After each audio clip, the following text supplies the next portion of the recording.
Hello friends, and welcome to another video. This one is all about emergency braking. I have been practicing emergency braking since I got the motorcycle, but I've been trying to be more serious about it lately, especially since I've been riding on the streets more. There are plenty of good videos out there and resources for beginners learning to emergency brake, so I have watched quite a few of those. I'll try to keep this short and not go into too much detail. This is kind of just me compiling everything that I have learned. So if you are not interested in a step-by-step or learning how to emergency brake, then you can skip to this time in the video. Feel free to leave tips or corrections in the comments. And thank you for watching. Okay, so day one, this is technically not the first time that I've practiced emergency braking, but this is the first time I thought about it and filmed it and wanted to talk about it. So we can start with the setup and the drill. So usually what people do is they set up a gate with a couple of cones or whatever you have. It could be a couple of rocks, or you could just use lines in the parking lot. And then you ride through those cones going a set speed. It's probably good to start slower and work your way up. So before the gate, you want to get up to your target speed.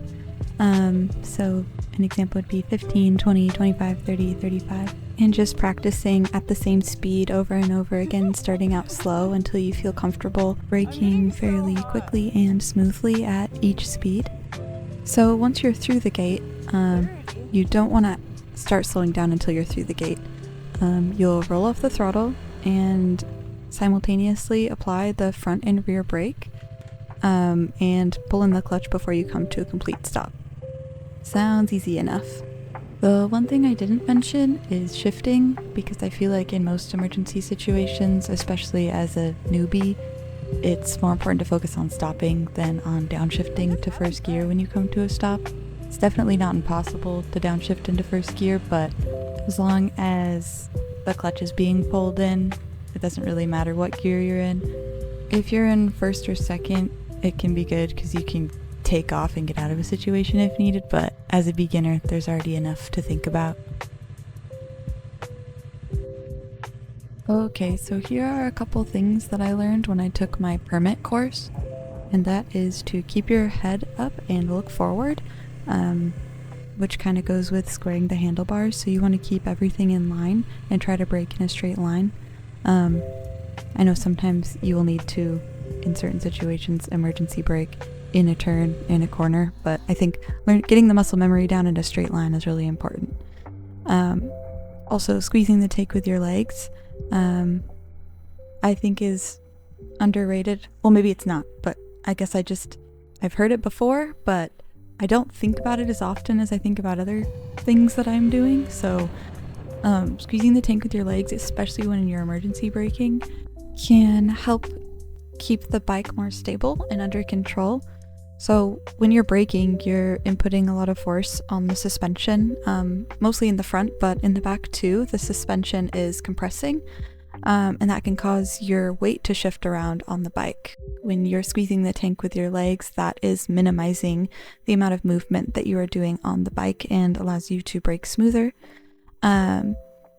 Also, if you aren't squeezing the tank with your legs, you might unintentionally be using your arms to brace yourself against the forward motion, which can, one, lead to fatigue if you're doing it a bunch of times in a row, and two, lead to unintentional steering inputs, which could cause the bike to veer off or become destabilized, especially if you're hitting that front brake and turning the handlebars at the same time. That's a recipe for tipping over, and speaking from experience, that is not a fun time. Other things that I've been thinking about as I've been practicing are how I am applying the front and rear brakes. So yes, you want to apply them both simultaneously, but it's a little bit more nuanced than that in how you apply them. So the front brake, I'm sure you've heard before, not to just grab the front brake. That is a recipe for disaster.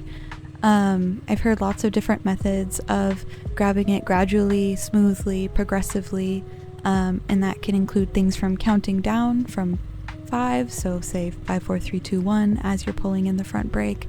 Or imagine you're squeezing the juice from an orange, and that's kind of the timing and force you want to use when pulling in the front brake. One of the main things that I see when researching braking and stopping in general is that the front brake makes up most of the braking force, so it can be from 70 to 90% of the motorcycle's total braking force. So as a beginner, I am always kind of afraid to use the front brake, but I think using it in a controlled environment such as a parking lot is really, really important, so you're not forced to use it in an emergency situation for the first time. And then for the rear brake, applying a firm pressure at first and then kind of letting up at the end, I've learned, kind of smooths out my emergency brake. So it helps the wheels from locking up in the rear, which is especially important if you don't have ABS. So you really want to listen to your bike, and if the wheels are sliding or your ABS is engaging a lot, then you know for the next time you practice to just lighten up a little bit or apply it a little less quickly when you're braking. I didn't always have the gait and go through cones and try to stop within a certain distance. I kind of just wanted to get used to the feeling and braking smoothly and quickly. So once you get comfortable, you can start measuring your distance. I think that regular parking spaces are about 9 feet wide, so you can kind of use that as a gauge. Keep in mind that different road conditions and weather conditions will affect your stopping distance, and if you double your speed, you'll most likely quadruple your braking distance. Here's a random little chart that I had ChatGPT make to show speed and braking distance, so not sure how useful this is, but it could be a good starting point. Okay, well that was kind of longer than I wanted it to be, but let's just see a little montage of this first day of practice. Get up to 24. This one's a little bit wiggly and I lurch forward. This one's pretty unstable. I turn the handlebars. A big lurch forward. A little wiggle. This one's pretty slow but pretty smooth. And this one's a little bit faster and probably the smoothest one. It's probably a good one to end on. ABS. Okay, day 2, we went out by the lake again and we found a quiet stretch of road where we literally saw no cars. I probably wouldn't come out here and practice by myself, especially braking, but Nick was there as my second pair of eyes to watch out for any cars. So I kind of just practiced U-turns and braking, where I would just U-turn on the road like this, and then get up to maybe 25, 30 miles per hour, and then try to brake as hard as I could. A couple of the U-turns were pretty rough. The side of the road, I kept being worried about hitting the sticks right there, so I would kind of look at them, and you can see me kind of veer towards them. You go where you look. Target acquired. Like that.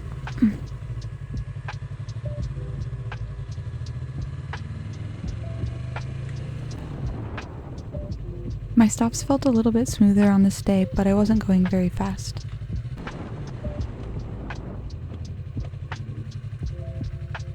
Still a little bit lurchy. And I wasn't staying in first gear. I was shifting up and then emergency braking, and then I would have to downshift into first gear. I thought, mess this U-turn up. We can do this. Just look way ahead. Okay, that one was much better. I don't know why that's so hard right now. Here's a little rapid fire of some of the practice with an arbitrary point system.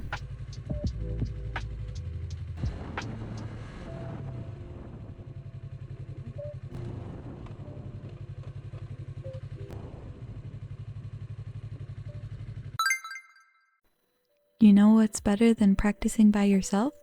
Is practicing with a buddy. So, emergency braking. Ha ha ha. Only 15. No pressure. Easy. Okay, so the plan is we've got this long stretch and we're going to stop at the 3rd and the 5th at the end of the little median thingy to practice our emergency stops. I want to film Shio. She doesn't have ABS. She's on the Rebel 500. Nice.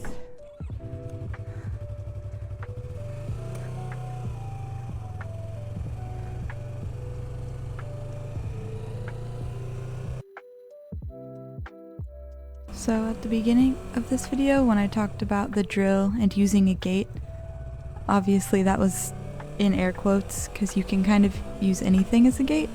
I literally just passed by the cones that I brought, but sometimes I was just lazy and didn't want to set them up. So I feel like just practicing however is easiest for you and however you will actually just do the practice and get on the bike, it doesn't really matter as long as you're putting in the time.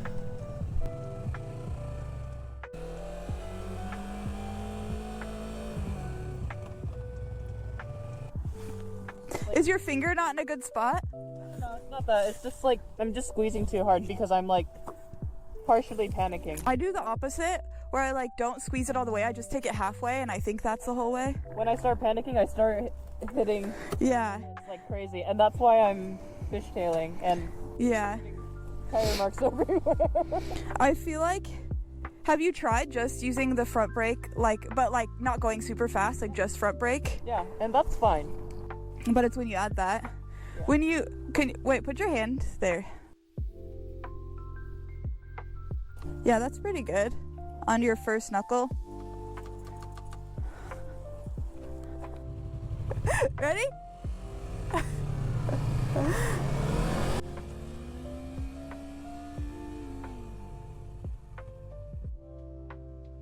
On this day, I was consistently getting to 40 miles per hour before coming to a stop, and it definitely took me a while to brake. Like, my braking distance was a lot further than at 20 miles per hour, which makes sense.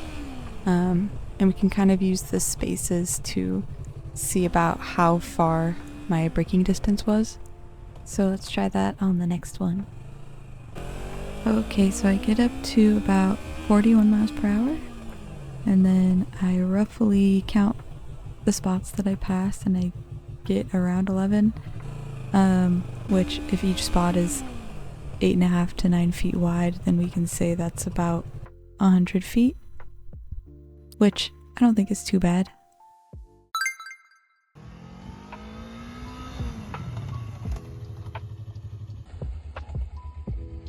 This will be the last day that I include in the video, but I'm not sure if this was better or worse than the third day. I kind of wanted to show a progression, but sometimes you just have off days, and that is fine. So I wasn't going as fast this day. We put the cones a few spaces apart, and I was trying to stop between them, but going 25, it was hard for me to stop within 3 spaces, so I just started stopping at the first one and testing how short my braking distance could be. I'm also probably pulling in the clutch too soon. I could probably use some engine braking if I didn't pull the clutch in, but I just get scared of stalling, so that's probably something I'll try to think about next time. I'm pushing too hard on the foot brake and probably not pulling. I don't know, the front brake doesn't have that much travel. What's that? The front brake doesn't have that much travel. So the front brake is only like, that's like max grip. Okay, I probably just have really weak fingers, but I could also probably think about using all of my fingers, because right now I'm mostly using my pointer and my middle finger.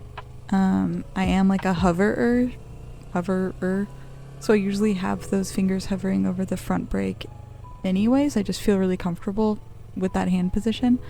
So it takes me an extra second to bring my other 2 fingers up, which I don't usually need for normal front braking. So that's something that I should probably be more conscious of, is using all of my fingers and all of my grip strength on that, but not all at once. Obviously. I thought this would be funny to include because this was like the first week we had the bike, and this was hard braking for me, so it's interesting to see the old parking lot days compared to now. So there has been some progress, even if it has been a little bit slow, but emergency braking is one of those things that I want to keep practicing, especially as a beginner, and something that I want to keep practicing for as long as I ride. Thank you so much for watching. Please feel free to leave your tips or suggestions in the comments. I know I appreciate them, and I'm sure anyone else reading them who's a beginner appreciates the expertise of more seasoned riders. So I'm just doing my best with what I have and what the internet has available for me. So I hope you enjoyed this compilation of all of the knowledge that I've gained so far and my progress. I'll see you next time. Ride safe.